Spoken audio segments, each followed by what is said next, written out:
আমার হাতে এই যে পুরনো খামটি দেখছেন, এর ভেতরে রয়েছে স্বাধীনতা সংগ্রামী বিপ্লবী উল্লাসকর দত্তের হাতে লেখা একটি ডায়েরি। সেই উল্লাসকর দত্ত যিনি আন্দামানের সেলুলার জেলে 12 বছর কারাবন্দী ছিলেন। আপনাদেরকে ডায়েরিটা খুলে দেখাই।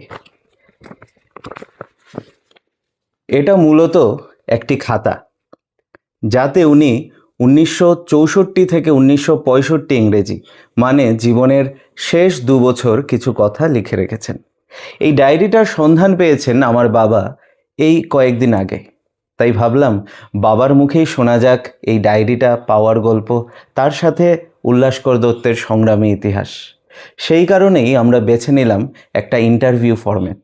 উল্লাসকর সঙ্গে সঙ্গে তার প্রতিবাদ করেন এবং কলেজ চত্বরের মধ্যে ওনাকে জুতা পেটা করে কলেজ ছেড়ে বেরিয়ে যান। আর কোনোদিন কলেজ মুখা হননি।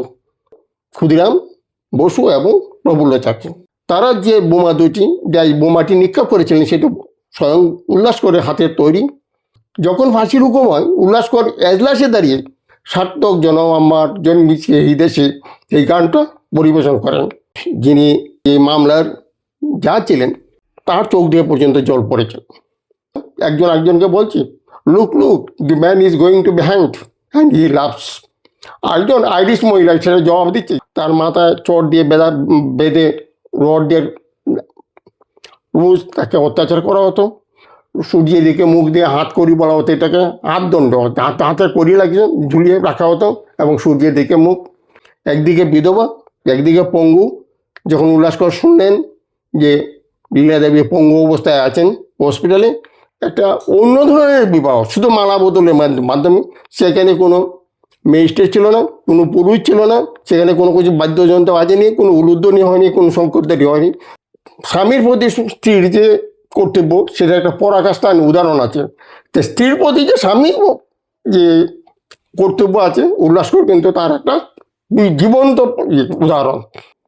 বিছানাতে সমস্ত কিছু, খাওয়া দাওয়া বিছানাতে সমস্ত কিছু, এবং সেই কাজটা করতেন উল্লাসকর। অর্থাৎ বিয়ের পর লীলা দেবী স্বামীর কুল ছাড়তে পারেননি। যেখানে যান, যখনই যান সবসময় স্বামীর কুলে কুলে গিয়েছেন। তিনি ন্যাশনাল লাইব্রেরিতে কলকাতার দীর্ঘদিন সেখানে অধ্যয়ন করে উল্লাসকর সম্পর্কে তিনি একটা প্রামাণ্য জীবনী তিনি তৈরি করেছেন। বীরেশ মিশ্রের নিজের হাতে লেখা বই। আজ পর্যন্ত সেটা আমি অনেক মিটিংয়ে সেটা উত্থাপন করেছি, কিন্তু এটা আজ পর্যন্ত আবিষ্কৃত হয়নি। নমস্কার, আমি সৌম্যদীপ রায়চৌধুরী। আপনারা আমার এই পেজ বা চ্যানেলে আজ যে ইন্টারভিউটা দেখবেন, এটা আমার নেওয়া প্রথম ইন্টারভিউ, আর সেটা শুরু করতে যাচ্ছি আমার বাবার সঙ্গে, তাও উল্লাসকর দত্তকে নিয়ে আলোচনার মাধ্যমে। তাই স্বাভাবিকভাবেই আমি ভীষণ এক্সাইটেড। উনি হচ্ছেন আমার বাবা শ্রী প্রবীর কুমার রায়চৌধুরী। নমস্কার। তিনি শিলচর মিউনিসিপ্যালিটি অফিসে দীর্ঘ 43 বছর চাকুরি করে শেষে সুপারিনটেনডেন্ট পদ থেকে অবসর গ্রহণ করেন। শিলচরের বিভিন্ন সামাজিক এবং গঠনমূলক কাজের সাথে তিনি এখনও সক্রিয়ভাবে জড়িয়ে আছেন। এ সমস্ত বিষয়ে আলোচনা করতে যাচ্ছি না, কিন্তু যেহেতু আলোচ্য বিষয় উল্লাসকর দত্ত, তাই কয়েকটা কথা জানিয়ে রাখছি। শিলচরে ওমেন্স কলেজের পাশে যে উল্লাসকর দত্তের প্রতিমূর্তিটি রয়েছে, সেটি প্রতিস্থাপনের পেছনে উনার উল্লেখযোগ্য ভূমিকা রয়েছে। তাছাড়া শিলচরে স্বামী বিবেকানন্দের মূর্তি, অরুণ কুমার চন্দের মূর্তি, বিপিন চন্দ্র পাল, ইরাবত সিংহ এবং ফাটকবাজারে গান্ধীজির মূর্তি প্রতিস্থাপনের পেছনেও উনার সক্রিয় ভূমিকা রয়েছে। বর্তমানে শিলচরে উল্লাসকর দত্ত, অরুণ কুমার চন্দ আর বিপিন চন্দ্র পালের প্রতিমূর্তি সংরক্ষণ করার জন্য একটি কমিটি গঠিত হয়েছে, যার নাম প্রতিমূর্তি সংরক্ষণ ও স্মৃতিরক্ষা কমিটি। এই কমিটির সাধারণ সম্পাদক পদে রয়েছেন তিনি। তাছাড়া তিনি উল্লাসকর দত্ত সম্বন্ধে বিভিন্ন পত্রপত্রিকায় প্রবন্ধ লিখেছেন এবং বর্তমান সময়ে যারা উল্লাসকর দত্তকে নিয়ে রিসার্চ করেন, তারা ওনার সাথে যোগাযোগ করেন শিলচরে উল্লাসকর দত্তের বিভিন্ন ঘটনাবলী জানার জন্য। তাই আর কথা না বাড়িয়ে এবার সরাসরি চলে যাই ওনার সাথে উল্লাসকর দত্ত নিয়ে আলোচনা করার জন্য। আচ্ছা, আমাদের দর্শক মণ্ডলীর কাছে উল্লাসকর দত্তের পরিচয়টা ওনার কর্মকাণ্ডের মাধ্যমে তুলে ধরতে চাই। উল্লাসকর দত্তের মতো মানুষ তো নিশ্চয়ই ছোটবেলা থেকে ওনার মধ্যে দেশপ্রেম ছিল, বৈপ্লবিক সত্তা ছিল, কিন্তু এমন কোনো নির্দিষ্ট ঘটনা আছে কি যার পর থেকে তিনি সক্রিয়ভাবে গভীরভাবে এসব আন্দোলনের সাথে জড়িয়ে পড়েছিলেন? অবশ্যই উল্লাসকর ছেলেবেলা থেকেই অত্যন্ত মেধাবী ছিলেন। তখনকার সময়ে যে এন্ট্রান্স পরীক্ষায় তার প্রথম বিভাগে তিনি উত্তীর্ণ হন এবং যথারীতি প্রেসিডেন্সি কলেজে ভর্তি হন। কিন্তু সেই সময় প্রেসিডেন্সি কলেজের একজন অধ্যাপক, তিনি রাসেল নামে পরিচিত, সেই রাসেল সাহেব সবসময় ভারতীয়দের বিরুদ্ধে অত্যন্ত কটূক্তি করতেন। সেইটা উল্লাসকরের সহ্য হতো না এবং তিনি স্থির সিদ্ধান্ত নিলেন, না, এটার একটা বিধান হওয়া উচিত।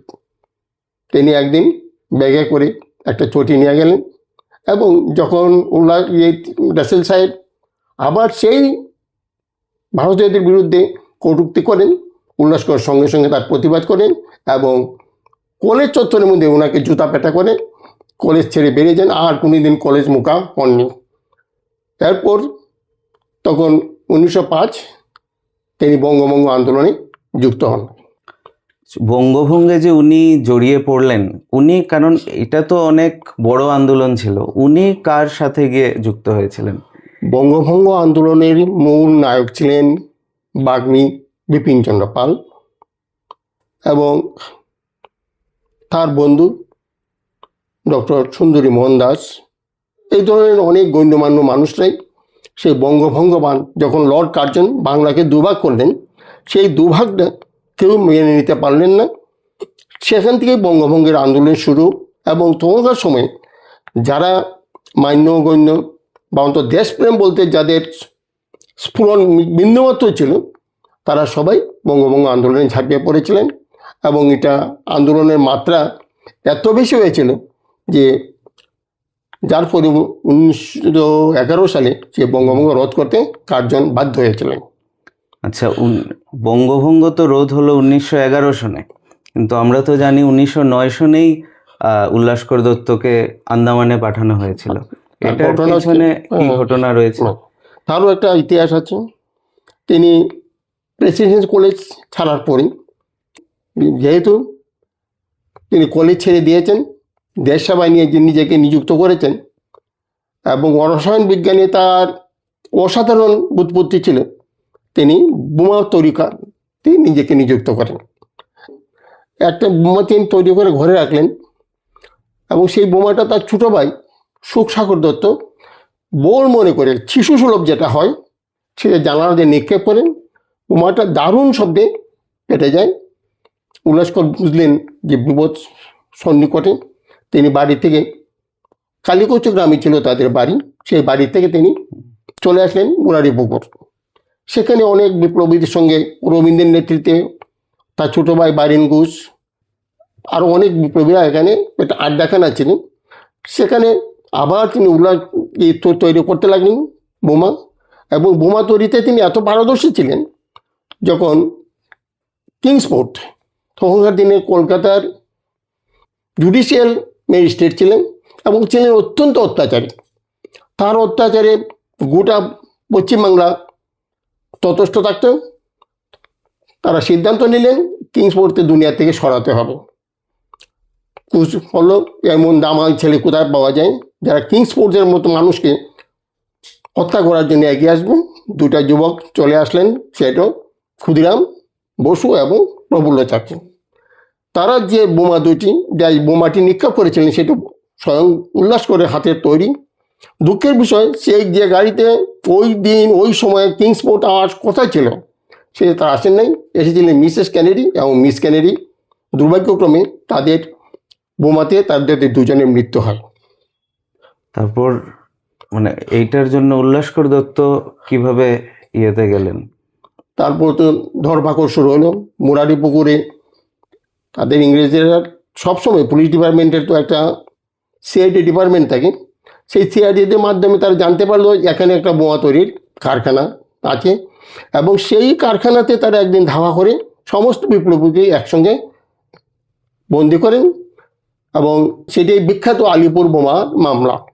যে আলিপুর বোমার মামলা আজও আমরা জানি, সেইখান থেকেই আলিপুর বোমার মামলা শুরু হয় এবং দীর্ঘ 1 বছর পর অরবিন্দ এবং তার সঙ্গে 16 জন, মোট 17 জন ছাড়া পান এবং তা উল্লাসকর দত্ত এবং বারিন ঘোষ ফাঁসি হুকুম হয়।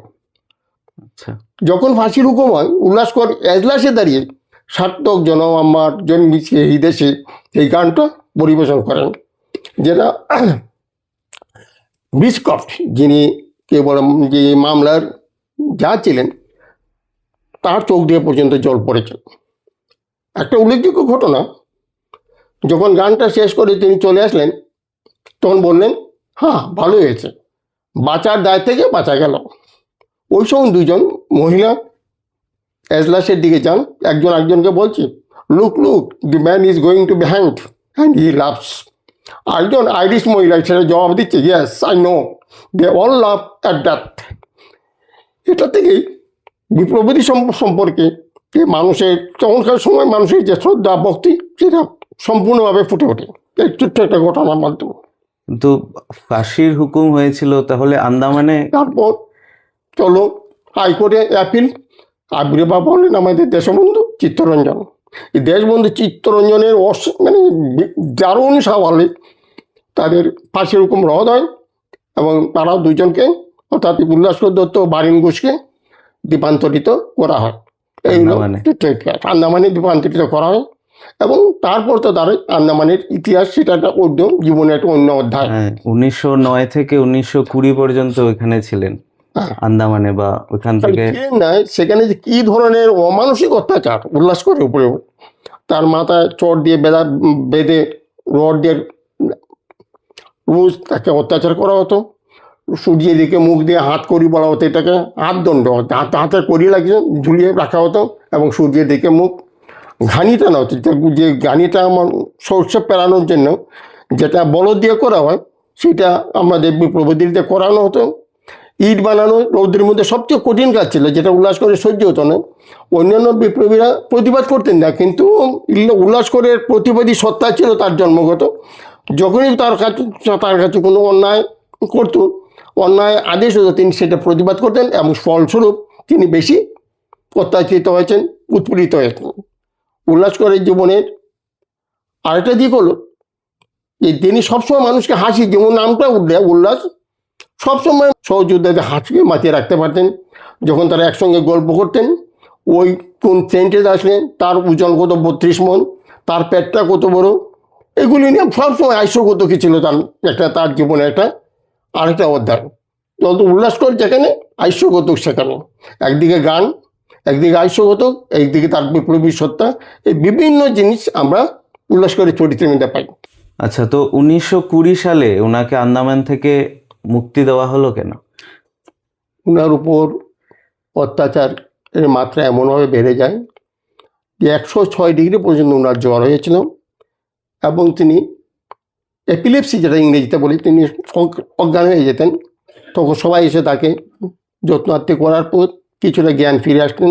এটার মাত্রা এমনভাবে বাড়তে থাকে, তিনি নিজে বুঝতে পারতেন যে কোনো সময় তার সেই উপসর্গ আসবে। তো আমি বলতেন সহকমে, এই আমার এখন ভিমড়ি খাওয়ার সময় হয়েছে, তোরা শোন, আমার এখন ভিমড়ি খাওয়ার সময় হয়েছে, বলেই তিনি অজ্ঞান হয়ে যেতেন। ইংরেজরা দেখলেন যে উল্লাসকরের মতো যদি একজন বিপ্লবী আন্দামানে মারা যায়, তাহলে তাদের শাসনের উপরে একটা কলঙ্ক লেপন হবে।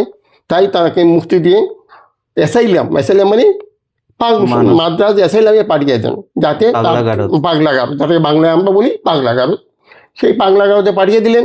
এখানে চিকিৎসা হলো এবং চিকিৎসা খুব বেশি ফল হয়নি। তাই বাধ্য হয়ে তারা ভাবলেন যাতে উল্লাসকরের জীবনের কোনো অঘটন ঘটলে তাদের যদি যাতে দায়ী না হয়, তো ছেড়ে দিলেন। ছেড়ে দেওয়ার পর উল্লাসকর দত্তের 1920 থেকে 1948 অব্দি যে জীবনটা, সেটা তার সেই গ্রামের কালীকুচো গ্রামে তিনি চলে গেলেন এবং সেখানে একটা অন্য ধরনের জীবন তিনি হইতে করতেন। ডিঙ্গি নৌকা মাছ ধরতেন, বাঁশি বাজাতেন, তার দুতারা ছিল তার সঙ্গী, দুতারা বাজিয়ে গান গেতেন। এইভাবে তার জীবন চলে। এমনও শোনা যায় তিনি মাঝে মাঝে ঘি বিক্রি করতেন, ব্যবসা করতেন। এইভাবে হওয়ার পর হঠাৎ যখন ভারতবর্ষের স্বাধীনতা হলো 1947-এ, তিনি সেখান থেকে পশ্চিমবাংলায় গেলেন, কলকাতায় গেলেন। আচ্ছা, উনি কলকাতায় ছিলেন, কিন্তু আমরা জানি যে উনি স্বাধীনতার পরে শিলচর চলে এসেছিলেন। তো কলকাতার মতো শহর ছেড়ে এত দূরের একটা শহরে বা তখনকার গ্রামে আসার কেন সিদ্ধান্ত নিয়েছিলেন? সন 1948 স্বাধীনতার পর যেহেতু বঙ্গভঙ্গের মাধ্যমে দেশভাগের মাধ্যমে দেশের স্বাধীনতা আসছে, সেই স্বাধীনতাকে তিনি মেনে নিতে পারেননি।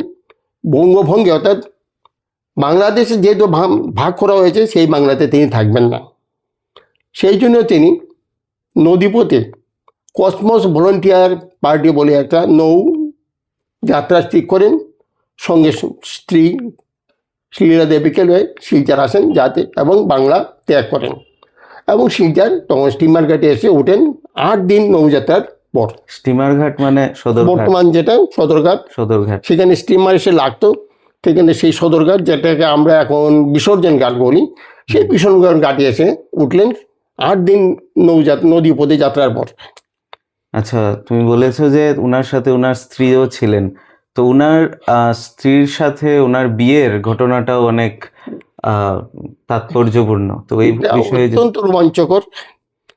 যৌবনের বাগদত্তা অর্থাৎ উল্লাসকর যখন বোমা টোমা বানান, তখন লীলা দেবীও সেটি আড্ডাখানা, যেটা সেই আড্ডাখানা আগে বলছি যে মুরারি পুকুর যে ডাক্তার সুন্দরীমোহন দাসের যে বাসবাড়ি, সেটা ছিল বিরাট, এবং এটা ইংরেজের নেক নজর পড়ে নি। যেহেতু সুন্দরীমোহনের ব্যক্তিত্ব এত একটা উঁচু মার্গেন, এখানে কোনো কাজ হতে পারে কেউ ভাবতেই পারেনি, কিন্তু এই জায়গাটি তোরা বেছে নিয়েছিলেন এবং সুন্দরীমোহন সব কাজে তাদের সহায়তা করতেন। এই সেখানে বিভিন্ন পালের মেয়ে লীলা দেবীও থাকতেন, এবং সেই সূত্রেই উল্লাসকরের সঙ্গে তাদের সখ্যতা হয়, বন্ধুত্ব হয়, এবং একে অন্যকে মনের সঙ্গে প্রেম হয়, এবং উনি বিয়ে করার প্রস্তাব দেন। বলা যায় লীলা দেবী যৌবনের বাগদত্তা স্ত্রী উল্লাসকরের। কিন্তু দীর্ঘদিন আন্দামানে থাকার ফলে তখন পর্যন্ত তাদের দুজনের মধ্যে চিঠির আদান প্রদান ছিল। কারণ উল্লাসকর যখন জেল থেকে বেরিয়ে আসেন, লীলা দেবীর সঙ্গে সাক্ষাৎ করেন, তখন তার পকেটে ছিল সেই সমস্ত যে চিঠিপত্র। কিন্তু 1920-এর পরে উল্লাসকরের জীবনে এরা কিচ্ছু পাওয়া যায় না, লীলা দেবীও জানতে পারেনি। যথারীতি লীলা দেবী বিয়ে করেন নিপেন ঘোষ নামে একজনকে, এবং সেখানেই বসবাস করতে শুরু করলেন বোম্বেতে। সেখানে চাকরি, সেখানেই বসবাস। একদিন শুনলেন স্বাধীনতার পরে 48, একদিন তিনি শুনলেন লীলা দেবী দাদার কাছে যে লীলা দেবী বোম্বেতে আছেন এবং তিনি বিয়ে করেছেন। এটা উল্লেসকর মেনে নিতে পারেন, আমার থেকে কেউ বিয়ে করতে পারে না। তিনি বোম্বেতে গেলেন, দেখা করলেন। দেখা করার তো লীলা দেবী এবং তার স্বামী কাঁদতে আরম্ভ করলেন, বলে আমি বিয়ে মানি না, কে নিপেন, আমি দেখতে চাই তাকে। তারপর যে লীলা দেবী অনেক শান্ত করে তিনি চলে আসলেন এবং বললেন বিয়ে যখন হয়ে গেছে তার জীবনটা নষ্ট করে লাভ নাই। আবার কলকাতায় আসলেন। কিছুদিন পরে আবার খবর পেলেন লীলা দেবী পঙ্গু, এবং পঙ্গু অবস্থায় বিধানচন্দ্র রায় তখনকার সময়ে পশ্চিমবাংলার একজন স্বনামদক্ষ ব্যক্তিত্ব এবং প্রখ্যাত ডাক্তার, তিনি কলকাতায় এনে ওনাকে পিজি হসপিটালে ভর্তি করেন, এবং চিকিৎসায় যখন কোনো ধরনের সাড়া না দেওয়ায় তার একদিক পঙ্গু হয়ে গেছিল, একদিকে বিধবা, একদিকে পঙ্গু। যখন উল্লাসকর শুনলেন যে লীলা দেবী পঙ্গু অবস্থায় আছেন হসপিটালে গিয়ে তিনি ওনাকে নিয়ে আসলেন রামমোহন লাইব্রেরিতে, তিনি তার ব্যবস্থা করলেন, এবং এখানেই একটা অন্য ধরনের বিবাহ, শুধু মালা বদলের মাধ্যমে। সেখানে কোনো ম্যাজিস্ট্রেট ছিল না, কোনো পুরুষ ছিল না, সেখানে কোনো কিছু বাদ্যযন্ত্র বাজেনি, কোনো উলুধ্বনি হয়নি, কোনো শঙ্করধ্বনি হয়নি, শুধু মালা বদলের মাধ্যমে। তখন অনেকে বাধা দিয়েছিলেন, দেখো তুমি ভুল করতে চাও, একটা মানুষ বিধবা পঙ্গু, বলে না, এই সময় তো লীলার বেশি বন্ধুত্বের প্রয়োজন, তার বন্ধুর প্রয়োজন, সুস্থ অবস্থা তা কিছুই না। আমরা আজকে যদি শাস্ত্র পড়ি, আমরা এখন সীতা, সাবিত্রী, দময়ন্তী, অনেকগুলি স্বামীর প্রতি স্ত্রীর যে কর্তব্য, সেটা একটা পরাকাষ্ঠান উদাহরণ আছে। তো স্ত্রীর প্রতি যে স্বামীর যে কর্তব্য আছে, উল্লাসকর কিন্তু তার একটা জীবন্ত উদাহরণ। তখন তো উনারও মানে মাথায় ধরে ধরা গেল, কিন্তু কোনোদিন স্ত্রীর প্রতি যে সেবা যত্নের কোনো ত্রুটি হয় নাই। তার অবস্থা এমন ছিল, বিছানাতে তিনি থাকতেন, বিছানাতে সমস্ত কিছু, খাওয়া দাওয়া বিছানাতে সমস্ত কিছু, এবং সেই কাজটা করতেন উল্লাসকর। আচ্ছা, উনি কবে শিলচরে আসেন? 1951-তে। আর স্ত্রীকে নিয়ে আসেন, তো শিলচরে আসার পর উনাকে অভ্যর্থনা দেওয়ার জন্য শিলচরের তো নিশ্চয়ই মানুষজন ছিলেন, তাদের মধ্যে কারা ছিলেন আর কি উল্লেখযোগ্য যারা? প্রথমত বলতে হবে তখনকার দিনে পুরপতি সন্তোষ মোহন দেবের পিতা সতীন্দ্র মোহন দেব। আমরা যে আগে যে নামটা বললাম ডাক্তার সুন্দরী মোহন দাস, তার নাতনি কল্যাণী দাস, তিনিও ডাক্তার কল্যাণী দাস। এবং সেই ডাক্তার কল্যাণী দাস সুন্দরী মোহন নামে একটা হসপিটাল দিয়েছেন আমাদের শ্রীকুনাতে। যেটা ওনার স্বামী বীরেশ মিশ্র, তখন সাথে রাজনীতিবিদ আমাদের মৃণাল কান্তি দত্ত বিশ্বাস, যিনি পলু বিশ্বাস নামে পরিচিত, এবং আরও অনেকেই শহরের যারা গণ্যমান্য যারা রাজনৈতিক ব্যক্তিত্ব ওনাকে যে এখন যে বার লাইব্রেরির পাশে যে কী বলে এটাকে অ্যাডভোকেটস বার অ্যাসোসিয়েশন, সেইখানে নিয়ে বারিন্দাতে নিয়ে রাখা হয় এবং সেখানে তাকে অভ্যর্থনা দেওয়া হয়। আচ্ছা, তারপর থাকেন কোথায় উনি? অভ্যর্থনা দেওয়ার পর ওনার থাকার ব্যবস্থা না সবাই ওইটা আমাদের পদ্মনগর, যেখানে আগে আমাদের বাসভূমি ছিল পদ্মনগর, যেটাকে রাধা মাধব রোড বলে, সেই রাধা মাধব রোডে অশ্বিনী কুমার রায় বাড়িতে তিনি আস্তানা কাটেন। অশ্বিনী কুমার রায় তাকে নিয়ে রাখেন এবং দেখভাল করেন দুজন। এখানে এখন গ্যাস এজেন্সি আছে এর পাশের পাশে রোশনি গ্যাসের দুইটা, আরও যদি স্পেসিফিক করে বলতে হয় সেটা হলো চৈতন্য প্রেসের যে বাড়িটা তালাকাবাড়ি। আচ্ছা, তখন একেবারে সাদামাটা ঘর, আমরা নিজেরও ছোটোবেলায় দেখেছি। কিন্তু দুঃখের বিষয় উল্লাসকর কে আজকে এই বয়সে 75 বছর বয়সে যে জিনিসটা আমরা অনুধাবন করতে পারছি, আর আমাদের পাড়াতেই ছিল মানে 51, 52, 53, 65 ইংরেজি পর্যন্ত। কিন্তু সেই উল্লাসকরকে আমরা বুঝতে পারিনি, যাই জন্য তখন দেখা হয়নি। তারপর 1954 ইংরেজিতে একটা ফ্লাড হয়, যেহেতু পদ্মনগরটা নিচু জমি, তখন আমাদের কল্যাণীদি এবং বীরেশ মিশ্র তাকে নিয়ে তাড়াতাড়ি নিয়ে তোলেন পপুলার হোটেল। এই পপুলার হোটেলের নিচেই ছিল শিলচর মেডিকেল স্টোর্স, যেটাতে কল্যাণীদি প্রেসক্রিপশন করতেন, তার চিকিৎসা শাস্ত্র নিয়ে তার ব্যবসা করতেন, আর উপরতলায় পপুলার পেশেন্ট রাখেন। তখন পপুলার পেশে থাকার সময় পপুলার হোটেলে থাকার সময় কোথায় আছে এটা এখন নাই, এটা গাবডুমের বিল্ডিং নামে পরিচিত ছিল। ইদানিংকালে সেই বিল্ডিংটা ভেঙে 4তলা বিল্ডিং বা হয়েছে। নিচতলায় ছিল শিলচর মেডিকেল স্টোর্স আর উপরতলায় ছিল পপুলার হোটেল। ওই সময় লীলা দেবী অসুস্থ হয় ভীষণভাবে, তাকে কুলে করে নিয়ে, অর্থাৎ বিয়ের পর লীলা দেবী স্বামীর কুল ছাড়তে পারেননি। যেখানে যান যখনই যান সবসময় স্বামীর কুলে গিয়েছেন। সেখানে আলিপুরে একটা খ্রিস্টান বড় যে হসপিটাল ছিল, সেখানে ছিলেন ডাক্তার কেনওয়ার, মানে বরাক উপত্যকার শেষ চিকিৎসক। আলিপুর কোথায়? আলিপুর আমরা লক্ষ্মীপুরের রাস্তার দিকে এখনো আছে হসপিটালটা এখনো বিদ্যমান। সেই হসপিটালে নিয়ে গেলেন ডাক্তার কানিয়ার, মানে বললাম তো সেই বরাক উপত্যকায় শেষ চিকিৎসা ছিল সে আলিপুর খ্রিস্টান হসপিটাল। একদিনকার ঘটনা অত্যন্ত তাৎপর্যপূর্ণ।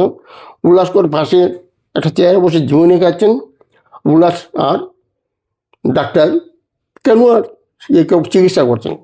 আর ওনার একটা যখনই শরীরে হাত পড়তো, মাগো বলে মরে গেলাম বলে চিৎকার করতেন। এটা একটা তার সহজাত ইয়ে ছিল, প্রবৃত্তি ছিল। লীলা দেবীকে দেখার থেকে লীলা দেবী চিৎকার করছেন, মাগো মরে গেলাম।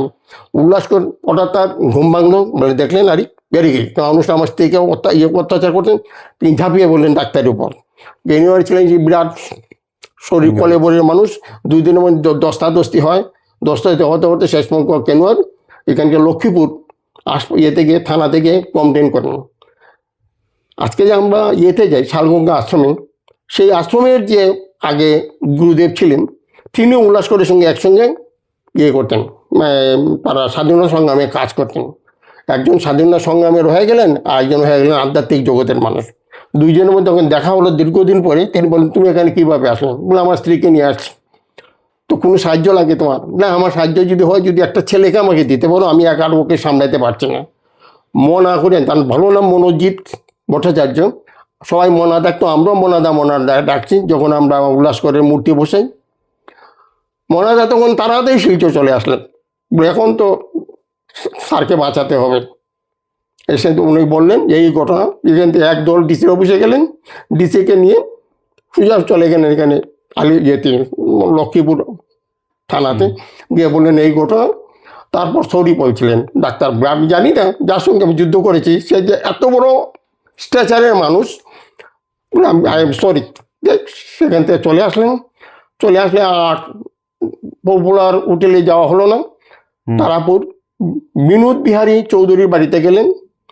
তিনি একজন ব্যবহারজীবী ছিলেন, কিন্তু এত দূর সবসময় কল্যাণীদির পক্ষে দেখাশোনা করা খুব কষ্ট হতো।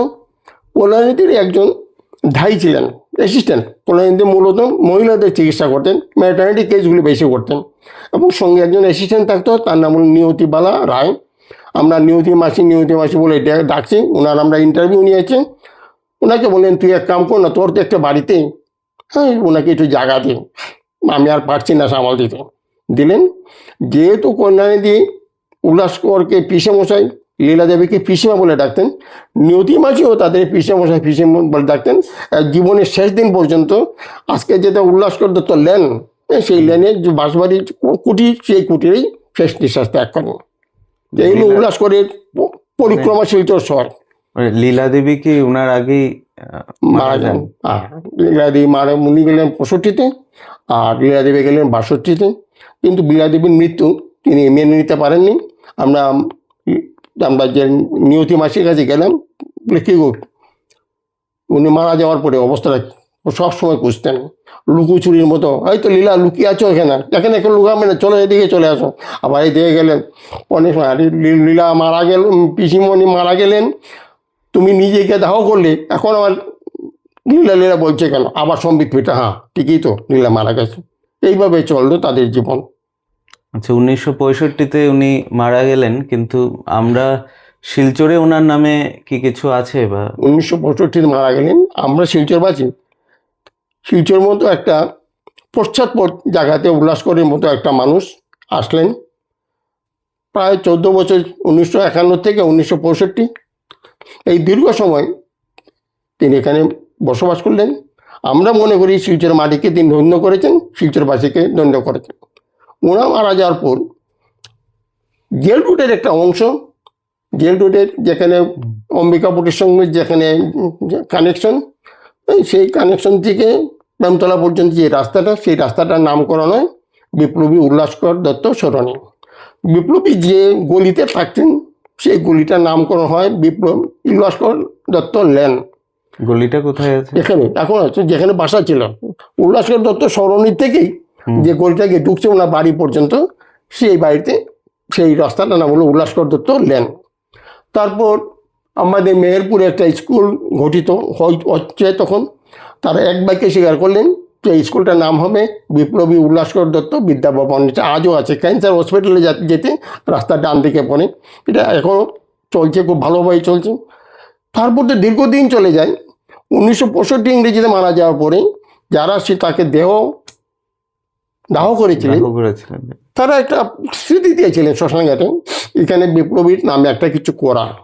শিলচর শ্মশানঘাটে ওনাকে দাহ করা, শ্মশানঘাটে দাহ করার পর এখানে যারা উপস্থিত ছিলেন, যারা বাদল দিয়ে, এখন তিনি জীবিত, তিনি বলছেন আমি উল্লাসকর দত্তকে কাঁধে করে শ্মশানে নিয়েছি, এবং ওনাকে কাঁধে করে শ্মশানে নিয়েছেন। এখনও 1-2 জন জীবিত আছেন, এবং তারা নিজেকে ধন্য মনে করেন যে উল্লাসকরকে তারা কাঁধে নিয়েছে। এখানে দাহ করার পর এখানে একটা আলোচনা হয়, সেই আলোচনা বা স্থির হয় যে উল্লাসকরকে যেখানে দাহ করা হলো সেখানে যাতে একটা স্মৃতিমূলক কিছু তৈরি করা যায়। ওই 1965 আর গেল 1993, এই দীর্ঘ সময়ের মধ্যে কিন্তু কোনো উদ্যোগ নেওয়া হয়নি।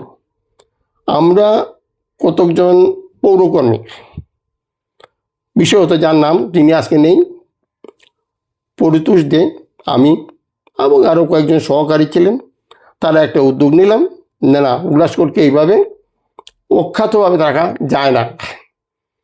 ইতিমধ্যেই 1990-তে শিলচরে স্বামীজির মূর্তি হয়েছে, সেটা 9 ফুট 6 ইঞ্চি, এই মাপের মূর্তি বরাক উপত্যকায় তখন পর্যন্ত আর ছিল না। এটাতে সমাজ জীবনে তার একটা বিরাট একটা এফেক্ট পড়েছিল। তো একদিন পরিচিত বলে চলো না স্যারের কাছে যাই, বলে স্যার মানে সুকুমার ভট্টাচার্য, কেন উল্লাসকর সম্পর্কে কিছু করা যায় কিনা ওনার সঙ্গে আলোচনা করতে, চলো তোমার সঙ্গে তো সুকুমার বাবুর বা সুকুমার স্যারের খুব পরিচয়, মানে হ্যাঁ খুবই পরিচয়। গেলাম, যে আমরা প্রস্তাব দিলাম, হ্যাঁ আমি আছি যদি তোমরা এগো। যথারীতি মিটিং ডাকা হলো। মিটিংয়ে বিপ্লবী উল্লাসকর দত্ত, আমরা বলছিলাম বিপ্লবী উল্লাসকর দত্ত মূর্তি প্রতিষ্ঠা সমিতি, তখনকার সময়ে একজন অ্যাডভোকেট মীরের ভট্টাচার্য বললো না তোমরা এই কাজটা করবে না। বলে কেন? প্রতিষ্ঠা সমিতি আর মানে কি, প্রতিষ্ঠা শেষ কাজও শেষ, তোমরা নাম দাও বিপ্লবী উল্লাসকর দত্ত স্মৃতিরক্ষা কমিটি। স্মৃতিরক্ষা যদি হয় প্রতিষ্ঠার সঙ্গে সঙ্গে তার দায়িত্ব শেষ হয় না। আমরা বছরে একদিন তার স্মৃতিচারণ করব জন্মদিবসে, এবং স্মৃতিচারণ করতে গেলেই সেই মূর্তিটা ঝাড়পোছ করা হবে, তার আদর্শ নিয়ে আলোচনা হবে, এবং সেটা আস্তে আস্তে পরবর্তী প্রজন্মের উপর তার প্রতিফলন ঘটবে। সেটি হবে মূর্তি প্রতিষ্ঠার মূল কাজ। নতুবা মূর্তি বানিয়ে রাখলে এটার কোনো হয় না। তাই আমরা এই কমিটির নাম রেখেছিলাম বিপ্লবী উল্লাসকর দত্ত স্মৃতিরক্ষা কমিটি।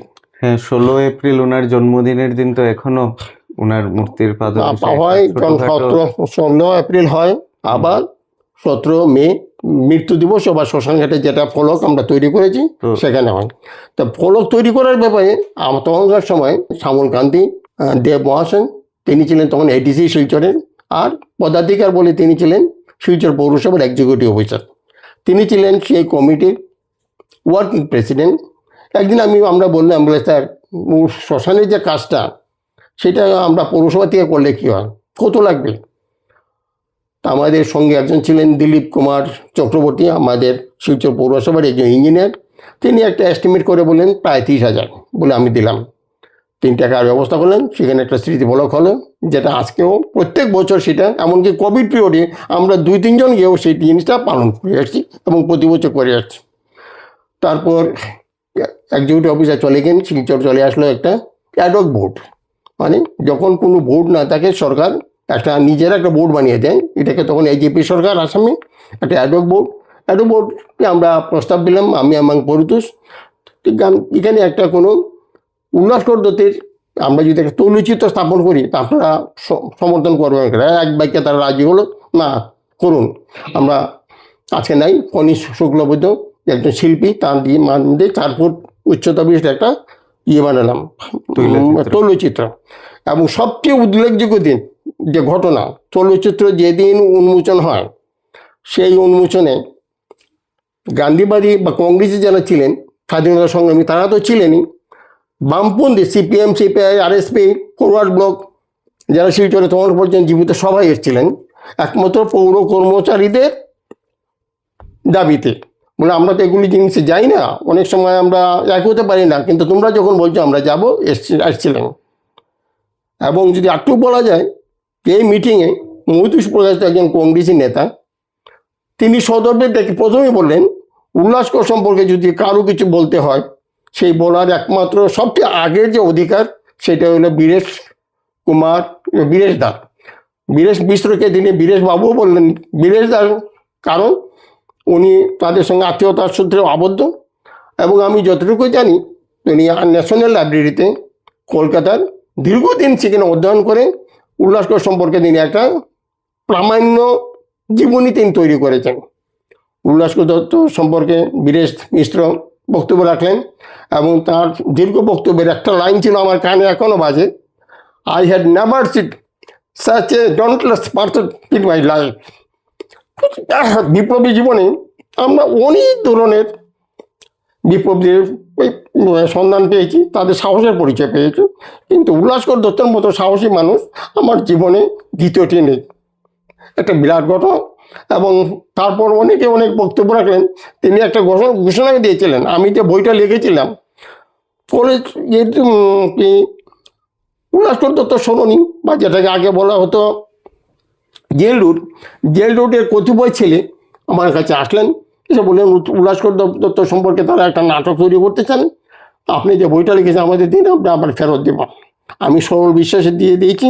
তখনকার সময় মোবাইলের কোনো যুগ ছিল না, বাড়িতে কোনো ফোন ছিল না, তাদের নামও লিখে রাখেনি। আমি আজকে মিটিংয়ে ঘোষণা করছি, যে বা যারা এই বইটা নিয়েছে তারা যদি নিজের নামে বইটা ছাপিয়ে দেয়, এতে আমার কোনো আপত্তি থাকবে না। কিন্তু যারা সবচেয়ে যেটা উপকৃত হবে সেটা হলো যুব সমাজ। কার ছিল বইটা লেখা? বীরেশচন্দ্র মিশ্র। আচ্ছা। বীরেশ মিশ্রের না নিজের হাতে লেখা বই। আজ পর্যন্ত সেটা আমি অনেক মিটিংয়ে সেটা উত্থাপন করেছি, কিন্তু এটা আজ পর্যন্ত আবিষ্কৃত হয়নি। আচ্ছা, মানে বীরেশ মিশ্রের লেখা একটা বই শিলচরে কারুর তার বাড়িতে আছে আছে এবং লুকায়িত অবস্থায় আছে, এবং তাদের এটা- ধারণা আমার হরপ করে বলতে পারি, একদিন হয়তো আমরা যারা ঘটনাটা জানি তারা যেদিন আমরা পৃথিবীতে চলে যাব তারা স্বনামে সেটা ঘোষণা করবে। চলে যাওয়ার জন্য অপেক্ষা না করে তারা যদি এখনই তারা নিজের নামে করে নেয়, তাহলে বীরেশদার আত্মা সবচেয়ে বেশি শান্তি পায়। আচ্ছা, শিলচর থেকে তো একটা বই পাবলিশ হয়েছিল সাগ্নিক উল্লাস নামে, এটা কি ইতিহাস বা কে করেছিল? আমরা যখন তৈলচিত্র স্থাপন করি তারপরেই এটা প্রশ্নটা আসে, এগুলি না করে আমরা যদি একটা বিপ্লবীর প্রতিমূর্তি স্থাপন করতে পারি, এবং সেই উদ্দেশ্যে একটা কমিটি গঠন হয় এবং গঠনের সিদ্ধান্ত হয় যে একটা, তখনই আমরা সিলেক্ট করি যাতে উমেন্স কলেজের যে কলকনাটা পাওয়া যায় কিনা, এবং পেতে গেলেও আমাদের প্রায় 6 মাস যুদ্ধ করতে হয়েছিল, সেটা একটা অন্য ইতিহাস। তখন দেখা যায় 50,000 টাকা শুধু মূর্তির দাম, আনুষঙ্গিক আরও 50,000 টাকা, কিন্তু টাকাটা আমরা তুলতে পারছি না। সেই আবার ওই শ্যামলকান্তি দেব, যিনি এক্সিকিউটিভ অফিসার ছিলেন, তিনি এডিসি, ওনাকে আমি বললাম যে গান্ধী মেলার থেকে তো আমিও মেলাটা 28 বছর পরিচালনা, গান্ধী মেলা অফিসের চার্জে আমি 28 বছর ছিলাম। আর ওখান তো উনি ছিলেন পদাধিকার বলে জেনারেল সেক্রেটারি। আমি বললাম, স্যার অনেকেই তো আর্থিক অনুদানের জন্য আবেদন করে গান্ধী মেলা কমিটিতে, আমরা উল্লাস করার জন্য কেন করব না? আপনাকে বাধা দিচ্ছি, এখন আপনি লেখুন, আপনি তো যুগ্ম সম্পাদক না, আপনি যুগ্ম সম্পাদক আজকেই লিখুন। সেখানে বসে আমি লিখলাম, যেটা চালাকি আমি আমার ইয়েতে ব্যাক ডেট দিয়ে সব নিচে ঢুকিয়ে দিলাম। সভা শুরু হলো। প্রথমেই কার? উল্লাসকর দত্ত স্মৃতিরক্ষা কমিটির একটা আবেদন, একটা মূর্তি বসবে 1 লাখ টাকা। তখন ডিসি ছিলেন অরুণ কুমার। উল্লাসকর দত্ত কে? তখনকার সময় যারা এই মিটিংয়ে ছিলেন, কি বলবো, তারাপদ ভট্টাচার্য, জননেতা তারাপদ ভট্টাচার্য, প্রভাসেন মজুমদার, মৃণালকান্তি দত্ত বিশ্বাস, বিমলাংশু রায়, এই ধরনের যারা স্ট্রেচারে যারা মানুষ, সবাই এক বাক্যে বললেন একে দিতেই হবে। উল্লাসকর দত্তের মতো মানুষকে যদি আমরা সম্মান না জানাতে পারি, সেটা আমাদের ব্যর্থতা হবে। কত দেব? উনি বললেন 50,000 লিখুন। 50,000 টাকা। মেলা শেষ, মিটিং, আমি 50,000 টাকার চেক লিখে আমাদের সেক্রেটারি ছিলেন সুকুমার ভট্টাচার্য, ওনাকে চেকটা সেক্রেটারি বলতে উল্লাসকর দত্ত স্মৃতিরক্ষা কমিটির কমিটির তিনি সেক্রেটারি? সাধারণ সম্পাদক। ওনাকে নিয়ে চেকটা দিলাম, বলে কি 50,000 টাকা কিসের? মূর্তির জন্য। কীভাবে আসলো? বলে এই ঘটনা আজকে মেলা অফিসে সভা গেল, এই সবাই আমি একটা আবেদন করেছিলাম, সেই আবেদনটা সবাই এই ব্যক্তিত্ব যারা আমাকে সমর্থন করেছিলেন, এবং মূর্তির দাম যেহেতু 50,000 টাকা অনুদান দিয়েছে, আজকেই সেই চেকটা নিয়ে আসলাম। উনি লাফিয়ে উঠলেন, বলে তা আর আমাদেরকে আটকাতে পারবে না, বাকি কাজ আমরা চাঁদা তুলে করে নেব। আসলো সেই মূর্তি। এই মূর্তিটা যখন বসলো, যখন আমরা প্রতি বছর তার জন্মদিবস পালন করি, ওই যে বললাম যে এখানে দেখা যায় বুড়ুদের আর দেখা না হয়, 50-60 ঊর্ধ্ব মানুষের, কিন্তু যুব সমাজকে আমরা টানতে পারি না। তখন কথা হলো, না উল্লাসকর দত্ত সম্পর্কে যদি একটা প্রামাণ্য বই লেখা যায়, এবং সেই বইটা যদি ছাত্রছাত্রীদের মধ্যে বিলি করা যায়, এবং পরবর্তীকালে যদি একটা কুইজ কম্পিটিশন করা যায়, তাহলে উল্লাসকরের আদর্শটা জনসমক্ষে ফুটে উঠবে। সেই দায়িত্বটা বললো ডক্টর সুকুমার ভট্টাচার্যের উপর। তিনি 6 মাসের মধ্যে চেষ্টা করে সেই বইটা লিখলেন, নাম দিলেন সাগ্নিক উল্লাস। এবং সত্যি সত্যি সেই বইটা আমরা অনেকের কাছে বিলি করেছিলাম। 1 বছর হয়েছিল, কি বলে, কুইজ কম্পিটিশন হয়েছিল। সেটার যে ধারাবাহিকতা রক্ষা করা, সেটা আমরা ব্যর্থতা, আমরা পারিনি। উল্লাসকর সম্পর্কে কিন্তু শেষ হয়নি এখানে। আজকে যত দিন যাচ্ছে উল্লাসকরের নিয়ে গবেষণা দিন দিন বাড়ছি। যখন সুকুমার ভট্টাচার্যের চ্যাপ্টার গেল, তখন আমরা কলকাতা থেকে অশোক কুমার মুখার্জি বা মুখোপাধ্যায়, তিনি একদিন ফোন করলেন, বলে শুনলাম আমি উল্লাসকর নিয়ে একটা উপন্যাস লিখছি, শুনলাম আপনাদের এখানে একজনে একটা নাটক লিখছেন, যেমন বই লিখছেন, বলে হ্যাঁ উনি ডক্টর সুকুমার ভট্টাচার্য, আমাকে বইটা দেবেন, নিশ্চয়ই আপনার অ্যাড্রেসটা পাঠিয়ে দিন। বিনে পয়সায় আমি বইটা পাঠালাম এবং সেই বইতে সুকুমার ভট্টাচার্যের কাছ থেকে কাছে তিনি কৃতজ্ঞতা প্রকাশ করেছেন। তারপর দেবারতী মুখোপাধ্যায় এইভাবে জানতে পারলেন যে বঙ্গ সাহিত্য সম্মেলনের মাধ্যমে শিলচর উল্লাসকর সম্পর্কে তার জন্মদিবস মৃত্যু দিবস পালন করা হয় এবং সেই সুবাদে আমার সঙ্গে ওনার ফোনে টেলিফোনে যোগাযোগ ঘটে এবং 2 দিন আলোচনা পরেই তিনি সরাসরি আমাকে কাকু বলে সম্বোধন করলেন। বলে আপনার বয়স কত? বলে আমার বয়স, আমি 75 বছরের যুবক। হ্যাঁ, উনি হাসলেন যে আপনি যখন 75 বছরের যুবক, আপনি আমার আজকে থেকে কাকু, আমাকে আর আপনি বলবেন না। সেই থেকে দেবারতীকে আমি তুমি বলেই চলে আসছি এবং দেবারতী উল্লাসকর আমাকে বইটা পাঠিয়েছে, উল্লাসকর একটা বই, সেটা আবার নভেল তো লেখলেন, সেটাও এখন বহুল প্রচলিত। সেখানেই শেষ নয়, আমরা শিলচরের একজন নাট্যকার চিত্রভানু ভৌমিক, সেই চিত্রভানু ভৌমিক একটা নাটক লিখলেন উল্লাসকরের উপর, আমাকে নিমন্ত্রণ করেছিলেন। আমি জিসি কলেজ যেদিন সেটা মঞ্চস্থ হয় সেদিন গিয়েছিলাম। অনেক সুন্দর একটা নাটক তিনি লিখেছেন। এই যত দিন যাচ্ছে উল্লাসকরের নামটা ধীরে ধীরে ধীরে প্রচার ও প্রসার হচ্ছে। ইদানিংকালে করিমগঞ্জের একজন, আমার সঙ্গে তার কোনো পরিচিতি নেই, শিলচর তিনি টেলিফোনে কাজ করতেন।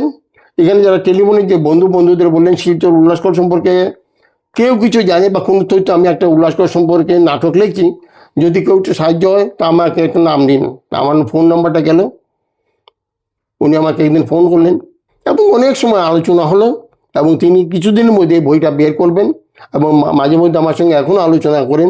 এই যে করিমগঞ্জের ভদ্রলোকের নামটা কি? করিমগঞ্জের ভদ্রলোকের নাম মৃন্ময় রায়। তো উনার একটা নাটকের বই আসতে চলেছে, আর বীরেশ মিশ্রের লেখা বইটা বা খাতাটা, বীরেশ মিশ্রের যে লিখিত বই একটা প্রামাণ্য দলিল বলা যায়। বীরেশ মিশ্র দীর্ঘদিন কলকাতা ন্যাশনাল লাইব্রেরিতে অধ্যয়ন করে একটা প্রামাণ্য গ্রন্থ লিখেছিলেন উল্লাসকর সম্পর্কে, মানে ওনার খাতা একটা ছিল, গ্রন্থ লিখেছিলেন, কিন্তু সেটা তিনি আর্থিক দৈন্যতার জন্য প্রকাশ করতে পারেননি। আচ্ছা, যে বা যারা ওনার কাছে নিয়েছিলেন বইটা, আমাদের আবেদন থাকবে উনি শেষ যে বক্তব্য রেখেছিলেন এই বইটা তারা যদি নিজের নামেও প্রকাশ করে তাহলে ওনার কোনো আপত্তি থাকবে না। এইটাতে এমন মূল্যবান তথ্য আছে যেটা বর্তমান প্রজন্মের যুবকরা অনেক বেশি উপকৃত হবে।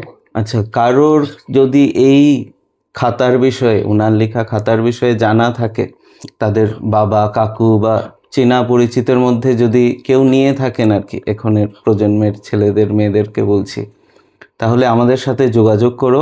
আমরা তোমাদের নাম পাবলিশ করব না, এটা জাস্ট এটার তথ্যের জন্য আমরা ছাপানোর চেষ্টা করব আর কি, এই জন্যই ডায়েরিটার সন্ধান চাইছি। আচ্ছা, এইবার আমরা আসি, এই যে ডায়েরিটা তুমি কোথায় পেলে? এটা উল্লাসকর দত্তের জীবনের শেষ দিককার ডায়েরি, অর্থাৎ 1964-65 সনে উনি লিখেছেন। ঠিক ডায়েরি ওটাকে বলা যায় না, তার জীবনে যখন যেটা মনে হয়েছেন স্মৃতিচারণের মধ্যে এটাকে বাংলা, ইংরেজি, এমনকি কোনো কোনো জায়গাতে সংস্কৃততে লিখেছেন। এটা ধারাবাহিকতা নয় বা দিনপঞ্জির মতো কিছু নয়। এটা আমাদের কাছে আসছে তিনি 65 ইংরেজিতে, উনি মারা যাওয়ার পর ওনারই প্রতিবেশী প্রখ্যাত চিত্রশিল্পী বীরেন্দ্রলাল ভৌমিক এটা এবং তার সঙ্গে বাঁশিও 3টা উদ্ধার করে। হ্যাঁ, বাঁশি 3টাও আমরা পেয়েছি। তারপর এই যে বাঁশিগুলোকে বাঁধিয়ে রাখা হয়েছে, তিনি যখন রাখেন তো ওনার বৃদ্ধ বয়সে তিনি তার ছেলে চিত্রভানু ভৌমিককে সেই জিনিসটা সমর্পণ করলেন। চিত্রভানু দেখলেন যে এত বড় একটা মূল্যবান সম্পত্তি বলা যায়, আর্থিক সম্পত্তি না, যেহেতু এটা উল্লাসকরের ব্যবহৃত বাঁশি, উল্লাসকরের হাতের ছোঁয়া সেই ডায়েরি, সেটা অমূল্য সম্পদ আমাদের কাছে। তিনি সেইটা একটা সময় জিজি কলেজে লাইব্রেরিতে গ্রন্থাগারে জমা দিয়েছিলেন। গ্রন্থাগারিক ছিলেন সেই সময়ের শিলচরের একজন বিশিষ্ট শিক্ষাবিদ প্রেমেন্দ্রমোহন গোস্বামীর সুযোগ্য পুত্র পুলক গোস্বামী। পুলক গোস্বামী যখন দেখলেন সেইটা কেউ দেখছে না, পড়ছে না, কিছু না, তিনি যখন কর্মক্ষেত্র থেকে বিদায় নিলেন সেই দিন তিনি এনে ঘরে রাখলেন। সেই খবরটা আমাদের কাছে আসে। আমি একদিন পুলককে রাস্তায় পাই, যে এই আমাদের মূর্তির সামনেই। তখন আমাকে বললাম, জিজ্ঞেস করছে, আমাদের থেকে বয়সে কিছুটা ছোট, বলে শুনলাম তোমার কাছে উল্লাস করে বাঁশি এবং একটা ডায়েরি আছে। বলে হ্যাঁ দাদা, আমার কাছে 3টা বাঁশি এবং একটা ডায়েরি আছে। বললেন আমরা দেখতে চাই, বলে আসবেন একদিন। তারপর আমি আমার বন্ধুবর পীযূষ কান্তি চক্রবর্তীকে নিয়ে ওনার বাড়িতে গেলাম। কথা মাত্রই ডায়েরি এবং বাঁশি 3টা আমাদের হাতে দিলেন।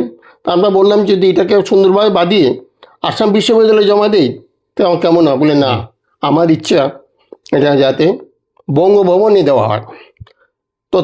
তাই আমি সেই বাঁশি 3টা শিলচর ভগবতী স্টোরের যে স্বত্বাধিকারী নন্দদুলাল সাহার কাছে গিয়ে বললাম, এই 3টা বাঁশিকে সুন্দরভাবে সাজিয়ে দাও, বাঁধিয়ে দাও। ও দায়িত্ব নিল এবং দায়িত্ব নিয়ে সেই বাঁশি 3টাকে বাঁধিয়ে দিল।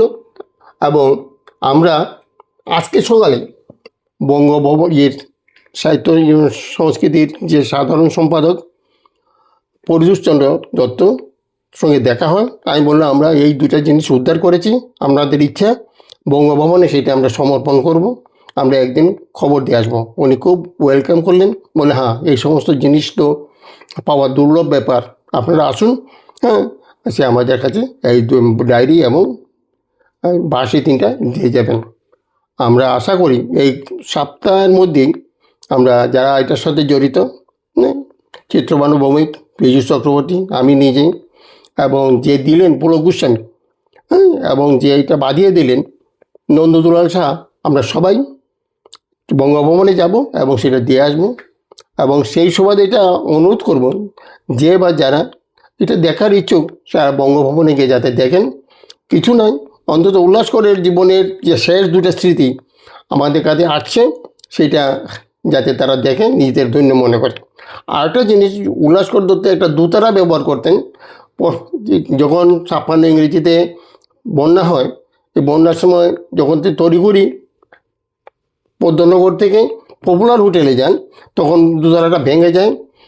তো ওনার যে বাড়িতে ছিলেন অশ্বিনী রায়, তখন আমাদের কাছে বলছেন এই দোতারাটা, ভাঙা দোতারাটা আমার কাছে এখনও আছে। আমরা তখন আরেকটা নতুন দোতারা কিনে ওনাকে দিয়েছিলাম, কিন্তু সেই ভাঙা দোতারার সন্ধান আজ পর্যন্ত হয়নি। যে বাড়িতে ছিলেন অশ্বিনী, সে বাড়িটা বিক্রি হয়ে গেছে। নতুন যারা এসছেন তারা দোতারা সম্পর্কে কোনো সন্ধান দিতে পারেনি। অশ্বিনী রায় নাই, তার যে উত্তরসূরি যারা কারা আছেন, কোথায় আছেন, সেটাও আমরা এখন পর্যন্ত হদিশ করতে পারিনি। আসার চেষ্টায় আছি, যদি কোনো দিন সেই দোতারাটা উদ্ধার হয় সেটাও আমরা জনসমক্ষে আনবো এবং আবার যথারীতি বঙ্গভবনে সঙ্গিয়ে দেব। আচ্ছা, এবার শেষ প্রশ্ন, তোমরা যখন ওনার জন্মদিনে মাল্যদান করো বা ওনার মৃত্যু দিবসে শ্মশানে যখন মাল্যদান করো, তখন দেখা যায় সব প্রাপ্তবয়স্করাই থাকেন এখানে, বাচ্চারা বা যুবকরা সেখানে খুব একটা যাচ্ছে না। তো তাদের যুবকদের জন্য কি বার্তা বা কিভাবে তাদেরকে আনা যেতে পারে, জানি না, যদি কিছু বল। বর্তমান যুগের যে টিভি বা যেগুলি প্রভাব, সেই প্রভাব থেকে এটা হচ্ছে কিনা, কিন্তু আমরা আপ্রাণ চেষ্টা করছি যাতে যুব সমাজকে আনা যায়। এবং সেই উদ্দেশ্যে এবারও সিদ্ধান্ত হয়েছে উল্লাসকর সম্পর্কে একটা ছোট্ট পুস্তিকা বের করে, তার জন্ম থেকে মৃত্যু, তার কাজ, তার আদর্শ, কী ধরনের স্বাধীনতা কে পেয়েছিলেন, বর্তমানে কী ধরনের স্বাধীনতা আমরা পেয়েছি, বা স্বাধীনতার ফল আমরা কতটুকু সাধারণ মানুষে এটা ভোগ করতে পারছি, এই সম্পর্কে নিয়ে একটা পুস্তিকা আকারে লেখার জন্য প্রক্রিয়াটা চলছে। আমি নিজেও চালাচ্ছি, দেখা যাক যদি এটা করতে পারি, যদি এটা মুদ্রণ আকারে প্রকাশিত হয়, তা আমরা ভাবছি প্রত্যেকটা স্কুলে 2-4টা কপি করে দেব এবং আমরা একটা কুইজের ব্যবস্থা করব।